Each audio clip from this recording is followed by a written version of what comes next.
बहुत सालों पहले भारत में मगध नाम का एक राज्य था। वह राज्य बहुत ही संपन्न था।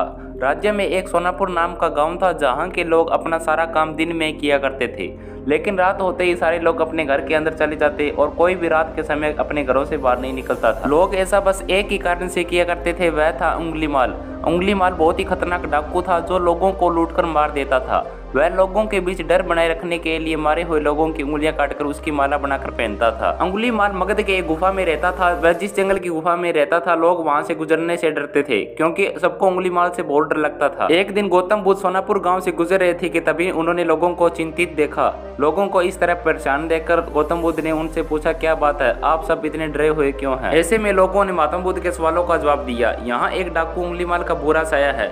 वह लोगों को लूटकर मार देता है और उनकी उंगलियों को काटकर उनकी माला बनाकर पहन लेता है। इसलिए हमारे गांव वाले बेहद डरे हुए हैं। अब आप ही बताइए, हम क्या करें? अच्छा, ऐसी बात है तो फिर वह उंगलीमाल रहता कहाँ है? गौतम बुद्ध ने लोगों से पूछा। ऐसे में एक व्यक्ति सामने आया और गौतम बुद्ध को बोला, वह जंगलों में रहता है। जंगलों के अंदर एक गुफा है जिसके अंदर उंगलीमाल रहता है।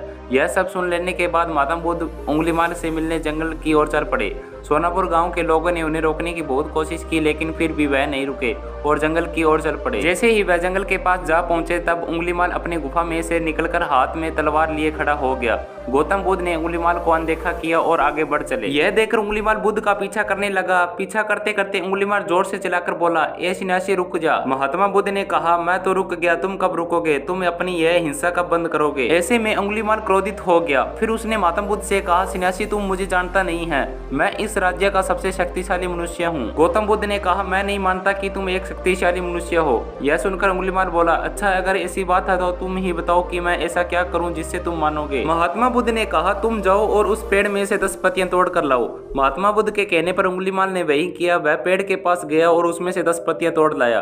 फिर बुद्ध ने कहा, जाओ अब इन पत्तियों को वापस उस पेड़ में जोड़ दो। यह सुनकर उंगलीमाल अचंभित हो गया और उसने महात्मा बुद्ध से कहा, यह कैसा बेहुदा मजाक है? भला कोई पत्तियों को तोड़कर वापस पेड़ में जोड़ सकता है क्या? ऐसे में बुद्ध ने कहा, तुम खुद को सबसे शक्तिशाली कहते हो और इन पत्तियों को जोड़ नहीं सकते। अगर तुम किसी को जोड़ नहीं सकते तो उसको तोड़ो मत। अगर तुम किसी को जीवन नहीं दे सकते तो उसे मारो मत। यह सुनकर उंगलीमाल की आंखें खुल गई। वह बुद्ध के चरणों में गिर गया और उनसे माफी मांगने लगा। इसके बाद उंगलीमाल ने बुरे काम करना छोड़ दिया और वह महात्मा बुद्ध का शिष्य बन गया। दोस्तों, इस कहानी से हमें यह सीख मिलती है कि इंसान चाहे कितना भी बुरा क्यों ना हो, वह बदल सकता है।